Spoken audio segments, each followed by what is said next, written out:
Hello friends, स्वागत आहे तुम्हा सर्वांचा माझ्या यूट्यूब चॅनलमध्ये. आज आपण भारतीय दंडसंहिता म्हणजे IPC 1860 याचा प्रकरण क्रमांक 2 याचा अभ्यास करणार आहोत. प्रकरण क्रमांक 2 जे आहे मित्रांनो, ते आहे general explanation. Okay, general explanation म्हणजे सर्वसाधारण स्पष्टीकरण. स्पष्टीकरण याचा अर्थ काय आहे याच्यामध्ये, तर IPC अंतर्गत जे काही व्याख्या आहेत, ज्या काही संकल्पना आहेत ना, त्याच्या काही व्याख्या देण्यात आलेल्या आहेत. ते व्याख्या कुठे मेन्शन आहेत? कलम 6 ते 52 अ पर्यंत. ओके. तर त्याचा आपल्याला काय करायचं आहे? आज अभ्यास करायचा आहे. ओके. कलम 6. ओके. कलम 6 का म्हणतो? संहितेतील व्याख्या अपवादास अधीन समजावयाच्या. Definition in the code to be understood subject to exception.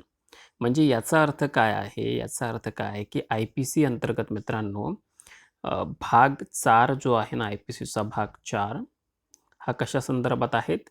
सर्वसाधारण अपवाद. म्हणजे काही एक्सेप्शन आहेत IPCला. IPC कोणावर इम्पोज होत नाही.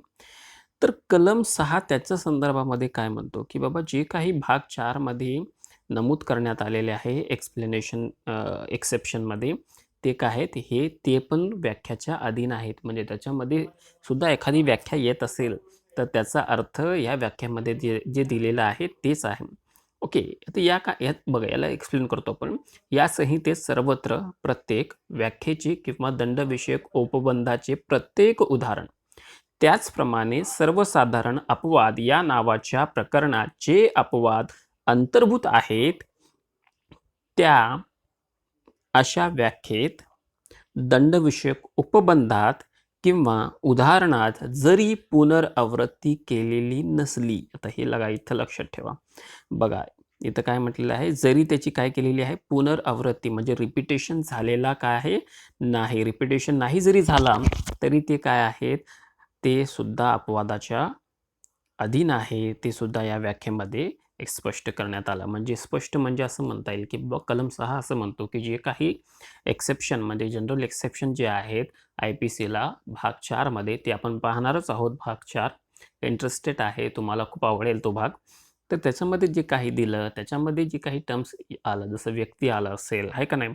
जसं बालक असेल किंवा लिंग असेल किंवा अनसाउंड माइंड असेल, जे काही असेल त्याच्यामध्ये, आणि त्याची जर व्याख्यामध्ये स्पष्ट करण्यात आलं, तर त्याचा अर्थसुद्धा तिथं काय होईल? त्या IPCच्या भाग 4 मध्ये इम्पोज केला जाईल. कलम 7 काय म्हणतो? एकदा स्पष्टीकरण केलेल्या शब्दप्रयोगाचा अर्थ. म्हणजे भाग 2 अंतर्गत IPCच्या भाग 2 अंतर्गत, प्रकरण 2 अंतर्गत जे काही शब्दप्रयोग केलेला आहे आणि त्यांचं काय केलं? एकदाच स्पष्टीकरण केलेलं आहे. म्हणजे एकदा त्याला काय केलं? एक्सप्लेन केलं. तर त्याचा अर्थ काय करायचा? त्याचा अर्थ कसा घ्यायचा? तर त्याचा अर्थ सारखा घ्यायचा. मग तो IPCमध्ये कुठे जरी तो शब्द आला, जसं पुरुष आहे. आता पुरुषाची व्याख्या केलेली आहे. ओके, पुरुषाची व्याख्या केलेली आहे. आपण ती पुरुषाची व्याख्या पाहणार आहोत. आता पुरुषाची व्याख्या केली. आता पुरुषासंदर्भामध्ये कोणताही गुन्हा केलेला असेल, कोणताही गुन्हा घडला असेल, तर तिथं पुरुष हा शब्दप्रयोग जरी झाला नाही, त्याची व्याख्या एक्सप्लेन नाही जरी केली, तरी त्याचा अर्थ ह्या व्याख्येमध्ये जो काही पुरुष शब्दाची एक्सप्लेनेशन केलं तसंच आहे. आपण पाहणार आहोत. घाबरू नका. मी तुम्हाला सर्व एक्सप्लेन करून सांगेन. आता कलम 8 काय म्हणतो? लिंग, जेंडर संदर्भामध्ये. IPC अंतर्गत कलम 8 मध्ये हा जो काही शब्द आहे, इथं बघा तुम्हाला दिसत असेल तो हा सर्वनाम व त्याचे अधीन शब्द कोणत्याही व्यक्तीबद्दल, ती पुरुष असो व स्त्री, वापरण्यात आले आहेत असे समजावे. समजा एखाद्याचा उल्लेख IPCमध्ये काय केला? तो केलेला आहे. काय केलेला आहे? IPC अंतर्गत तो आहे. तर हा जो तो शब्द आहे ना, हे पुरुषांसाठी सुद्धा वापरलेला आहे आणि स्त्रियांसाठी सुद्धा वापरलेला आहे. आलं लक्षात? आता कलम क्रमांक 9 वचन नंबर. आता इथं काय म्हटलं आहे, की संदर्भावरून विरुद्ध दिसून आले नाही, तर एकवचनी शब्दामध्ये अनेक वचनाचा समावेश आहे व अनेक वचनार्थी शब्दामध्ये एकवचनाचा समावेश आहे. म्हणजे जिथं समजा एखादा पुरुषाचा उल्लेख असेल, तर तिथं एकच पुरुष समजायचं की बाबा इथं एकच पुरुष आहे. म्हणजे संदर्भावरून आपल्याला पाहता क्षणी लक्षात येत असेल, लक्षात येतं की बाबा इथे एकच पुरुषाचा उल्लेख केलेला आहे. तर एकच पुरुष समजायचं. जसं IPCची काही व्याख्या असतात 2 पेक्षा जास्त. ऐका नाही, दरोडा असतं ना, रॉबरी, काय म्हणतात त्याला आपण, दरोडेखोर. तर यांच्यासाठी किती कमीत कमी 5 लोकांची काय पाहिजे, टोळी पाहिजे. तर ते टोळीचा अर्थ काय असेल बाबा? आता टोळी बघा, टोळी हा शब्द कसा असतो? टोळी हा एका व्यक्तीची टोळी असते का हो? नाही. टोळीसाठी काय, ग्रुप ऑफ पर्सन पाहिजे. एकपेक्षा जास्त पर्सन पाहिजे. तर तिथं जर वचनाचा उल्लेख केला तर त्याचा अर्थ, आपल्या टोळीचा अर्थ म्हणजे एकपेक्षा जास्त लोकं तिथं आहेत असं IPCला सांगायचं आहे. आता बघा, पुरुष आणि स्त्री यांची व्याख्या कलम 10 मध्ये आहे. आता इथून जे काही कलमं आहेत ना, ते लक्षात ठेवा, वाटल्यास लिहून काढा तुम्ही. पुरुष आणि स्त्री याच्या संदर्भामध्ये पुरुष हा शब्द कोणत्याही वयाचा, बघा इथं लक्षात ठेवा, कोणत्याही वयाचा पुरुष जातीचा मनुष्य प्राणी दर्शवतो. लक्षात ठेवा, फॅक्ट काय आहे? कोणताही वय आहे, वय कोणतं आहे? कोणताही वय आहे, पुरुष असला पाहिजे. आणि पुरुष म्हणजे कोणत्या? मनुष्य जातीचा पुरुष असला पाहिजे. कोणत्या जातीचा? मनुष्य जातीचा. म्हणजे एखादा वाघ असेल ना, वाघ. आता वाघ काय आहे? पुल्लिंग आहे. ओके. तो कसं आहे? पण तो पुल्लिंग असल्यामुळे त्याचे समावेश IPC अंतर्गत करता येत नाही. कारण जरी तो मनुष्यासारखा आहे, मेल जेंडर जरी असला, तर IPC अंतर्गत पुरुषांचा समावेश कोणासाठी करण्यात आलेला आहे? फक्त आणि फक्त मनुष्य प्राणी संदर्भात दर्शवण्यात आलेला आहे. म्हणजे मनुष्य सोडून इतर जे काही असेल प्राणी, कोणताही सजीव असू द्या, मनुष्य सोडून, माकड असू द्या, वाघ असू द्या, अ, किंवा अजून जे काही असेल, शेळी, मेंढी वगैरे काही असू द्या, त्यांच्यासाठी IPC इम्पोज होत नाही. आता स्त्री, स्त्री हा शब्द कोणत्याही वयाची स्त्री जातीचाच मनुष्य प्राणी दर्शवतो. आता सिमिलर असंच आहे की एखादी स्त्रीचा ज्यावेळेस IPC मध्ये उल्लेख असतो, तर ती फक्त आणि फक्त कोण असेल? तर मनुष्य, ह्युमन बिंगच असेल. ओके. आता हा व्यक्ती आहे, हा पुरुष आहे, आपल्याला इथं दिसतोय, आहे का नाही? आणि ही स्त्री आहे. म्हणजे यांचा वय किती जरी असला, तर ते पुरुषच आहे किंवा ते स्त्रीच आहे. आता पुढचं जे कलम आहे, तो आहे कलम 11, व्यक्ती.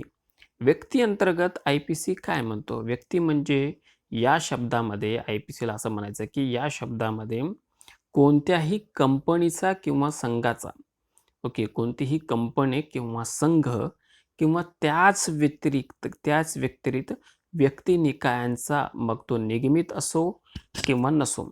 म्हणजे एखादा सिंगल व्यक्ती असेल, पर्सन असेल, तर त्याच्यामध्ये व्यक्तीचा सुद्धा समावेश आहे, त्याचबरोबर कंपनीचा सुद्धा समावेश आहे.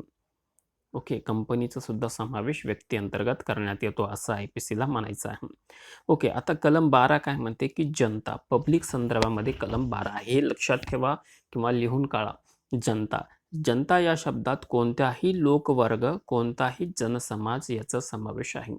आता कलम 13 जे आहे ते क्वीन म्हणजे राणी याच्या संदर्भामध्ये आहे, जो की आता काय करण्यात आलेला आहे? रद्द करण्यात आलेला आहे. का रद्द करण्यात आला? कारण आता भारतामध्ये राणी नावाचं पद नाही.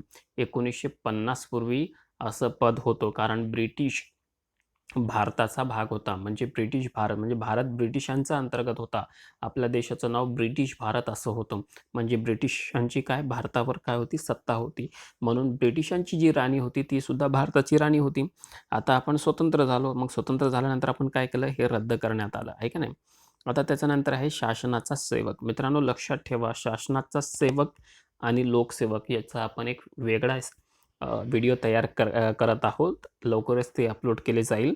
तर त्यात तुम्हाला स्पष्ट सांगण्यात येईल की बाबा शासनाचा सेवक म्हणजे servant of government, government servant ज्याला आपण म्हणतो ते, आणि पब्लिक सर्व्हंट याच्यामध्ये काय फरक आहे. तर इथं आपण कलम 14ला समजून घेऊयात. शासनाचा सेवक हे शब्द शासनाने, बघा, कोणी?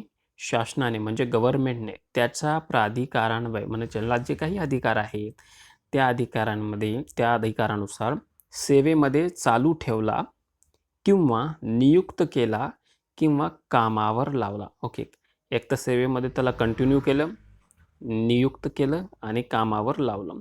असा कोणताही अधिकारी किंवा सेवक दर्शविला जातो. असा कोणताही अधिकारी किंवा सेवक दर्शविला जातो. आलं लक्षात? काय म्हटलं? की कामावर लावलेला आहे तो व्यक्ती, तो नियुक्त केलेला आहे, तो सेवेत चालू आहे. आता कोणाच्या सेवेमध्ये आहे? तो शासनाच्या सेवेमध्ये आहे. ओके, तो शासनाच्या सेवेमध्ये शासनानं त्याची अपॉइंटमेंट केलेली आहे, त्याची निवड शासनामार्फत झालेली आहे, तरच तो शासनाचा सेवक आहे. ओके, आता कलम 15 ब्रिटिश इंडिया याची व्याख्या 1937च्या आदेशान्वये रद्द केली आहे. म्हणजे 1937 म्हणजे 1935चा कायदा आपल्याला माहीत आहे. ऐका नाही, त्या कायद्यानुसार 1937 मध्ये ज्यावेळेस आपल्याला माहीत आहे की बाबा इलेक्शन झाले, त्याच्यानंतर ब्रिटिश इंडिया हा जो शब्द आहे तो रद्द करण्यात आलेला आहे IPC अंतर्गत. आता कलम 16 जे आहे भारत सरकार याची व्याख्या सुद्धा सन 1937च्या आदेशान्वये रद्द करण्यात आली. कलम 17 शासन गव्हर्नमेंट याचा अर्थ काय आहे? तर शासन हा शब्द केंद्र शासन किंवा एखाद्या राज्याचे शासन दर्शवतो. काय दर्शवतो बाबा? एकतर शासन हा शब्द कुठे जरी आला IPC मध्ये, एकतर तो काय असेल? केंद्र शासन असेल, अदरवाईज तो एखाद्या राज्याचे किंवा घटक राज्याचे काय असेल? शासन असेल, राज्य शासन असेल किंवा भारत सरकार, महाराष्ट्र सरकार, आहे का नाही? Indian government, government of India, government of Maharashtra, आहे का नाही? असं आपण त्याला म्हणता येईल. आता कलम जी 18 आहे तिथं देण्यात आलेला आहे शब्द इंडिया. बघा IPC मध्ये इंडिया हा शब्द कुठे आहे? तर इंडिया हा शब्द कलम 18 मध्ये आहे. ही व्याख्या तुम्ही काय करा, ॲटलिस्ट लिहून काढा.